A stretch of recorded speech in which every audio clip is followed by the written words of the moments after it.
ನನ್ನ ಆತ್ಮೀಯ ವೀಕ್ಷಕ ಬಂಧುಗಳಿಗೆ ಅನಂತ ನಮನಗಳು. ನಾನು ಕಳೆದ 3-4 ದಿನಗಳಿಂದ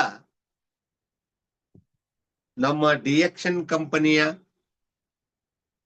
ಹಾಗೂ ದೈಹಿಕ ಮತ್ತು ಮಾನಸಿಕ ಆರೋಗ್ಯದ ಕುರಿತು 1-2-3 ವಿಡಿಯೋಗಳನ್ನು ಮಾಡಿದೆ. ಆ ವಿಡಿಯೋಗಳಿಗೆ ವೀಕ್ಷಕರು ಬಹಳ ಬರುವುದಿಲ್ಲ, ಅದು ನನಗೆ ಗೊತ್ತು. ಯಾಕಂದ್ರೆ ಮನುಷ್ಯನಿಗೆ ಉತ್ತರ ಕರ್ನಾಟಕದ ಕಡೆಗೆ ಒಂದು ಮಾತು ಹೇಳ್ತಾರ, ಬಯಲ್ ಕಡೆಗೆ ಬಂದಾಗ ಅಂದ್ರೆ ಸಂಡಾಸ್ ಅನ್ನೋದು ಬಂದಾಗ ನಾವೆಲ್ಲ ಮೊದಲ ಈ ಪ್ಲಾಸ್ಟಿಕ್ ತಂಬಿಗೆಗಳನ್ನ ತಗೊಂಡು ಊರು ಹೊರಗೆ ಹೋಗ್ತಿದ್ವಿ ಬಯಲ್ ಕಡೆಗೆ ಸಂಡಾಸ್ ಮಾಡ್ಲಿಕ್ಕೆ. ಅವಾಗಿನ್ನೂ ಮನೆ ಒಳಗೆ ಸಂಡಾಸುಗಳು ಲ್ಯಾಟ್ರಿನ್ಗಳು ಬಂದಿರಲಿಲ್ಲ. ಆ ಸಂದರ್ಭದಲ್ಲಿ ಅದಕ್ಕ ಹೊರಬಳಕೆ ಚೆರಿಗೆ ಅಥವಾ ಹೊರಬಳಕೆ ತಂಬಿಗೆ ಅಂತ ಕರಿತಿದ್ರು ನಮ್ಮ ಉತ್ತರ ಕರ್ನಾಟಕ ಕಡೆಗೆ. ಅದನ್ನೇನಪ್ಪಾ ಅಂದ್ರೆ ಮನಿ ಹೊರಗ ಇಟ್ಟಿರ್ತಾರ, ಅದಕ್ಕೆ ನೀರ್ ಹಾಕೊಳ್ಳೋದು, ತಗೊಂಡು ಹೋಗಿ ಬರುವುದು. ಅಕಸ್ಮಾತ್ ನಮಗ ಅರ್ಜೆಂಟ್ ಬಯಲ್ಕೆರೆಗೆ ಬಂದಾಗ ಆ ತಂಬಿಗೆ ಸಿಗಲಿಲ್ಲ ಅಂದ್ರೆ ಬಲೆ ಹುರಿಕಾಡುದು ಅವಾಗ ಅದನ್ನ. ಯಾಕಂದ್ರೆ ಅದ್ರ ಅವಶ್ಯಕತೆ ಇರ್ತದಲ್ಲ, ಅವಾಗ ಅವಶ್ಯಕತೆ ಮುಗಿದ ಕೂಡಲೇ ಅದನ್ನ ಅಲ್ಲೇ ಮನಿ ಹೊರಗೆ ಇಟ್ಬಿಡುದು, ಅದನ್ನ ಒಳಗೆ ತರುವುದಿಲ್ಲ. ಅಂದ್ರ ನನ್ನನ್ನ ಸೇರಿಕೊಂಡು ನನ್ನನ್ನ ಹಿಡಿದು ಈ ಲೋಕ ಹೇಗಿದೆಯಪ್ಪ ಅಂದ್ರೆ ತನಗ ಅವಶ್ಯಕವಾದದ್ದನ್ನ ಅವಶ್ಯಕವಾದ ಸಂದರ್ಭದಲ್ಲಿ ಮಾತ್ರ ಅದನ್ನ ನೆನೆಸ್ಕೋತಾನ, ಅದರ ಮಹತ್ವ ಅವನಿಗೆ ಗೊತ್ತಾಗ್ತದ. ನಮ್ಮ ಮನೆ ಒಳಗ ಯಾರಿಗಾದ್ರೂ ಒಬ್ಬರಿಗೆ ಸೀರಿಯಸ್ ಆಗಿ ಕಾಯಿಲೆ ಆದಾಗನ ನಮಗ ದವಾಖಾನಿ ನೆನಪಾಗ್ತಾವಲ್ಲ, ಹಾಗೆ ಉಳಿದ ಹೊತ್ನಾಗ ಯಾಕೆ ದವಾಖಾನಿ ನೆನಪಾಗ್ತಾವ ಹೇಳ್ರಿ? ನೆನಪು ಯಾಕೆ ಆಗಬೇಕು? ಅದೇ ರೀತಿಯಾಗಿ ಆರೋಗ್ಯ ಕೆಡದೇನೆ ಅಂದ್ರೆ ಅನಾರೋಗ್ಯ ಅನ್ನೋದು ಬರದೇನೆ ಆರೋಗ್ಯದ ಮಹತ್ವ ಹೇಗೆ ಗೊತ್ತಾಗ್ಬೇಕು ನಮಗ. ಆರೋಗ್ಯದ ಬಗ್ಗೆ ನಾವು ಒಂದಷ್ಟು ಮಾತುಗಳನ್ನ ಆಡಿದಾಗ ಬಹಳ ಜನ ಕೇಳುವುದಿಲ್ಲ. ನನಗದ್ರ ಬಗ್ಗೆ ಏನು ಬೇಜಾರಿಲ್ಲ. ಯಾಕಂತ ಕೇಳಿದ್ರೆ ಯಾವಾಗ್ಲೂ ಹಾಗೆ ಒಳ್ಳೆಯದನ್ನ ನಾವೇನಾದ್ರೂ ಹೇಳಲಿಕ್ಕೆ ಹೋದ್ವಿ ಅಂದ್ರೆ ನನ್ನನ್ನ ಹಿಡ್ಕೊಂಡು ಹೇಳ್ತೀನಿ, ನನ್ನನ್ನ ಸೇರಿಸ್ಕೊಂಡು ಹೇಳ್ತೀನಿ. ನಾವು ನಮಗಿಷ್ಟವಾದದ್ದನ್ನೇ ಆರಿಸ್ಕೋತೀವಿ. ಈಗ ನೋಡ್ರಿ, ನೀವು ಸ್ನೇಹಿತರೊಳಗ ನಮ್ಮ ಮನಿ ಒಳಗ ನಾಳೆ ಗುರುವಾರ ದಿವಸ ಭಜನಿ ಅದರಪ್ಪ, ದಯವಿಟ್ಟು ಬರ್ರಿ ಅಂತ 10 ಮಂದಿಗೆ ಕೈ ಮುಗಿದು ಹೇಳ್ರಿ. ಅದ್ರಾಗ ಒಬ್ರು ಇಬ್ರು ಬರ್ತಾರ, ಉಳ್ದವ್ರು ಏನಾರ ನೆಪ ಹೇಳ್ತಾರ. ಇಲ್ಲ ನಾ ಊರ್ಗ್ ಹೋಗಿದ್ದೆ, ಇಲ್ಲ ನಮ್ಮ ಅವ್ಗ ಆರಾಮಿದ್ದಿಲ್ಲ, ಇಲ್ಲ ನನ್ನ ಹೆಂಡತಿಗೆ ಆರಾಮಿದ್ದಿಲ್ಲ, ಏನಾರ ಒಂದು ನೆಪ ಹೇಳ್ತಾರ ಭಜನಿಗೆ ಬರ್ರಿ ಅಂದ್ರ. ಅದನ್ನ ನೀವು ಗುರುವಾರ ದಿವಸ ಸಾಯಂಕಾಲ 7 ಗಂಟೆಗೆ ಆ ಬಾರಿಗೆ ದಯವಿಟ್ಟು ಬರ್ಬೇಕ್ರಿಪ್ಪ, ಅವತ್ ನಮ್ದು ಮ್ಯಾರೇಜ್ ಡೇ ಅದ, ನಾ ನಿಮಗ್ ಪಾರ್ಟಿ ಕೊಡ್ತೀನಿ ಅಂತ ಇಷ್ಟು ಹೇಳಿಬಿಟ್ರೆ ಸಾಕು. ಸಾಯಂಕಾಲ 7 ಗಂಟೆಗೆ ನೀವು ಅಲ್ಲಿ ಇರ್ಬೇಕಂತ ಹೇಳಿದ್ರೆ ಇನ್ನ 7-10 ನಿಮಿಷ ಕಡಿಮೆ ಇದ್ದಾಗನೇ ಎಲ್ಲರೂ ಬಂದಿರ್ತಾರ. ಸಾಧ್ಯ ಮತ್ತೆ ಯಾರನ್ನಾರ ಒಬ್ಬರನ್ನ ಫ್ರೆಂಡ್ ಕರ್ಕೊಂಡು ಬಂದಿರ್ತಾರ. ಯಾಕೆ ಈ ಮಾತು ಹೇಳ್ತೀನಿ ಅಂದ್ರೆ ಕೆಟ್ಟದ್ದು ಮನುಷ್ಯನಿಗೆ ತುಂಬಾ ಇಷ್ಟ ಆಗತ್ತೆ. ನನ್ನನ್ನ ಸೇರಿಸಿ ಹೇಳ್ತಾ ಇದ್ದೀನಿ, ನಾನು ಬೇರೆಯವ್ರನ್ನ ಮಾತ್ರ ಬ್ಲೇಮ್ ಮಾಡ್ತಾ ಇಲ್ಲ. ನಾನು ಕೂಡ ಅದೇ ರೀತಿ ಇದ್ದೆ ಮೊದಲ. ಈಗ ಸ್ವಲ್ಪ ಕಮ್ಮಿ ಆಗಿನಂದ್ರೂ ಕೂಡ ಪೂರ್ತಿ ಇನ್ನೂ ನಾನು ಆ ವಿಷಯದಲ್ಲಿ, ಈಗ ಹೇಳ್ತಕ್ಕಂತ ವಿಷಯದಲ್ಲಿ ಪೂರ್ತಿ ಸರಿ ಹೋಗಲ್ಲ. ನಾವು ನಮಗಿಷ್ಟ ಇದ್ದದ್ದನ್ನೇ ಕೊನೆಗೆ ನಾವು ಆರಿಸಿಕೊಳ್ಳೋದು. ಅದೇ ರೀತಿಯಾಗಿ ಆರೋಗ್ಯ ಬಹಳ ಜನರಿಗೆ ಬೇಕಾಗಿಲ್ಲ, ಮನರಂಜನೆ ಬೇಕು. ಅದರಲ್ಲೂ ವಿಶೇಷವಾಗಿ ಬಿಗ್ ಬಾಸ್ ಮುಗಿದು 2 ತಿಂಗಳಾಗಿ ಹೋದ್ರೂ ಕೂಡ ಗಿಲ್ಲಿ ಕಾವ್ಯ ಮಾತ್ರ ಬೇಕು. ಗಿಲ್ಲಿ ಕಾವ್ಯ ಅಂದ ತಕ್ಷಣ ಬಿಗ್ ಬಾಸ್ ಅಭಿಮಾನಿಗಳಿಗೆ ಅಥವಾ ನಮ್ಮ ಗಿಲ್ಲಿ ಅಭಿಮಾನಿಗಳಿಗೆ, ಕಾವ್ಯ ಅವರ ಅಭಿಮಾನಿಗಳಿಗೆ ಕಿವಿ ನಿಗರಿ ಬಿಡ್ತಾವ. ಕೊಂಡು ಓಹೋ ಮೊದಲ ಆ ವಿಡಿಯೋ ನೋಡ್ಬೇಕು ತಡಿ ಅಂತಾರ. ಅವ್ರ ಬಗ್ಗೆ ನಾವು ಏನ್ ಹೇಳಿದ್ರು ಕೇಳ್ತಾರ, ಒಳ್ಳೆ ಗಮನವಿಟ್ಟು ಕೇಳ್ತಾರ, ಬಲೆ ಖುಷಿ ಅವರಿಗೆ. ಅಂದ್ರೆ ಹಾಗೆ ಇದೆ ಈ ಜಗತ್ತ, ಹಾಗದ. ಇತ್ತೀಚಿನ ಹೊಸ ಒಂದು ಸುದ್ದಿ ಏನಪ್ಪಾ ಅಂತಂದ್ರೆ, 2-3 ಸುದ್ದಿಗಳದಾವ್, 2-3 ಮಹತ್ವದ ಸುದ್ದಿಗಳದಾವ್ ನಮ್ಮ ಗಿಲ್ಲಿ ಅವರ ಕುರಿತು ಮತ್ತು ಕಾವ್ಯ ಅವರ ಕುರಿತು. ಗಿಲ್ಲಿ ಮತ್ತು ಕಾವ್ಯ ಅವರು ಬರುವ ಮಾರ್ಚ್ 24ನೇ ತಾರೀಕು ಮಂಗಳವಾರ ಬೆಳಗಾವಿ ಜಿಲ್ಲಾ ಬೈಲಹೊಂಗಲದೊಳಗ ದುರ್ಗಾ ಪರಮೇಶ್ವರಿ ಅಮ್ಮನವರ ಜಾತ್ರಾ ಮಹೋತ್ಸವಕ್ಕ ಬರ್ತಾ ಇದ್ದಾರಂತ ಸುದ್ದಿ.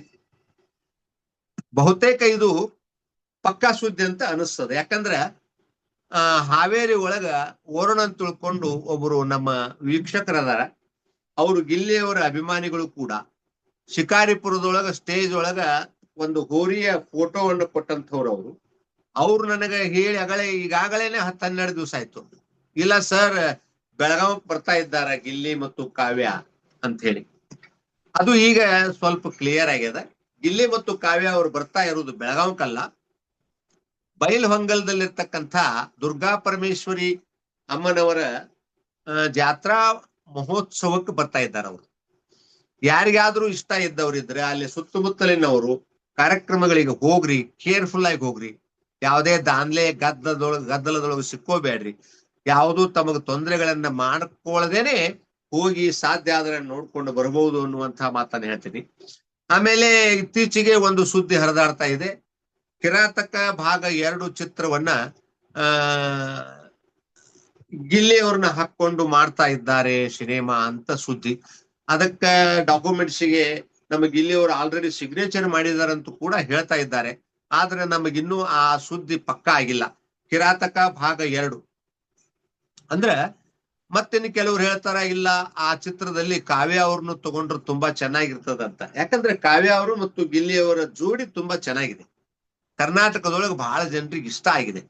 ಅದಕ್ಕೆ ಅವರಿಬ್ಬರನ್ನು ತಗೊಂಡು ಸಿನಿಮಾ ಮಾಡಿದ್ರೆ ಸಿನಿಮಾ ತುಂಬಾ ಹಿಟ್ ಆಗ್ತದ, ಜನಪ್ರಿಯ ಆಗ್ತದ, ಮತ್ತ ಅದಕ್ಕೆ ದುಡ್ಡು ಹಾಕಿದವರಿಗೆ ಯಾವುದೇ ರೀತಿ ಮೋಸ ಆಗಲ್ಲ ಅನ್ನುವಂತಹ ಮಾತನ್ನ ಹೇಳ್ತಾರ.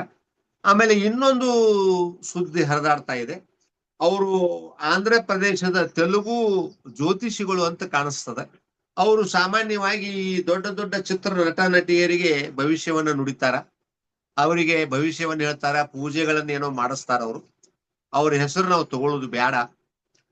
ಅವರು ಇತ್ತೀಚೆಗೆ ನಮ್ಮ ಯಶ್ ಅವರು ತುಂಬಾ ಡಿಪ್ರೆಷನ್ಗೆ ಹೋಗಿದ್ದಾರೆ ಅನ್ನುವಂತಹ ಮಾತನ್ನ ಹೇಳಿದಾರಂತೆ. ನೋಡಿ, ಇದೆಲ್ಲ ನನಗೇನೋ ಸರಿ ಕಾಣಿಸ್ತಾ ಇಲ್ಲ. ಯಾಕೆ ಹೀಗೆ ಹೇಳ್ತಾರೋ ನನಗೆ ಅರ್ಥ ಆಗ್ತಾ ಇಲ್ಲ. ಇದರಲ್ಲಿ ಏನು ದೊಡ್ಡ ವಿಷಯ ಇದೆ ಹೇಳಿ ನೋಡೋಣ. ಈಗ ಟಾಕ್ಸಿಕ್ ಅನ್ನುವಂತ ಒಂದು ದೊಡ್ಡ ಪ್ರಮಾಣದ ಸಿನಿಮಾವನ್ನ ನಮ್ಮ ಯಶ್ ಅವರು ಮಾಡಿದ್ದಾರೆ. ಅದನ್ನ ಅವರು ಮಾರ್ಚ್ 19ಕ್ಕೆ ಬಿಡುಗಡೆ ಮಾಡುವವರಿದ್ರು, ಯುಗಾದಿ ಪಾಡ್ಯ ದಿವಸ. ಆದ್ರೆ ಅದನ್ನ ಒಂಚೂರು ಮುಂದಕ್ಕೆ ಹಾಕ್ಯಾರ, ಪೋಸ್ಟ್ಪೋನ್ ಮಾಡಿದಾರ ಅಂತ ಒಂದು ಸುದ್ದಿ ಇದೆ. ಅಷ್ಟಕ್ಕೆ ಇವರು ಇಲ್ಲ ಅವ್ರು ಬಹಳ ಡಿಪ್ರೆಷನ್ಗೆ ಹೋಗಿದ್ದಾರೆ ಹಾಗೆ ಹೀಗೆ ಅಂತ ಹೇಳ್ತಾರ. ನನಗೆ ನೋಡಿ, ಈಗ ಗಿಲ್ಲಿ ಅವರು ಬಿಗ್ ಬಾಸ್ ನಲ್ಲಿ ಇದ್ದಾಗ ಅವ್ರು ಗೆಲ್ಲಲ್ಲ ಸೋಲ್ತಾರಂತ ಒಂದು 2-3 ಜನ ಜ್ಯೋತಿಷಿಗಳು ಬಂಬಡ ಹೊಡ್ಕೊಂಡ್ರು. ಏನಾಯ್ತು ಇವಾಗ? ನಿಜ ಆಯ್ತಾ ಅದು? ಅಕಸ್ಮಾತ್ ಗಿಲ್ಲಿ ಅವ್ರು ಸೋತಿದ್ರು ಅವ್ರದ್ದು ಏನ್ ದೊಡ್ಡ ನಾನು ಹೇಳಿದ್ದು ಸರಿ ಆಯ್ತು, ನಾನು ಹೇಳಿದ್ದು ಸರಿ ಆಯ್ತು, ಯಾವ ಆಧಾರ ಮ್ಯಾಗ ಹೇಳ್ತೀರಿ? ನಾನು ಕೂಡ ಏನೋ ದೇವರ ಆಶೀರ್ವಾದದಿಂದ ಅಲ್ಪ ಸ್ವಲ್ಪ ವಿದ್ಯೆಯನ್ನ ಸಾಧಿಸಿದ್ದೀನಿ.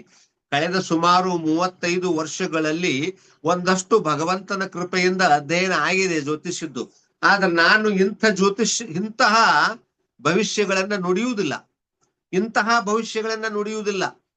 ಇಂತಹ ಭವಿಷ್ಯಗಳನ್ನ ನುಡಿಯುವುದು ಅಷ್ಟು ಸುಲಭದ ಕೆಲಸನೂ ಅಲ್ಲ. ಯಾಕಂದ್ರೆ ಯಾವುದೋ ಒಬ್ಬ ವ್ಯಕ್ತಿಯ ಬಗ್ಗೆ ನಾವು ಏನನ್ನಾದ್ರೂ ನುಡಿಬೇಕಪ್ಪ ಅಂತಂದ್ರೆ ಅವ್ರದ್ದು ಬರ್ತ್ ಡೇಟು, ಬರ್ತ್ ಟೈಮು, ಬರ್ತ್ ಪ್ಲೇಸು ಕರೆಕ್ಟ್ ಆಗಿ ಬೇಕಾಗ್ತದೆ. ಇವರೆಲ್ಲ ತಮ್ಮ ಹೆಸರು ಪಡಿಲಿಕ್ಕೆ, ಸುಮ್ಮನೆ ಪಬ್ಲಿಸಿಟಿ ಒಳಗೆ ಬರ್ಲಿಕ್ಕೆ, ಯಶ್ ಅವ್ರ ಬಗ್ಗೆ ಹಿಂಗ್ ಹೇಳ್ಬಿಟ್ಟ, ಮತ್ತಿನ್ಯಾರ್ದು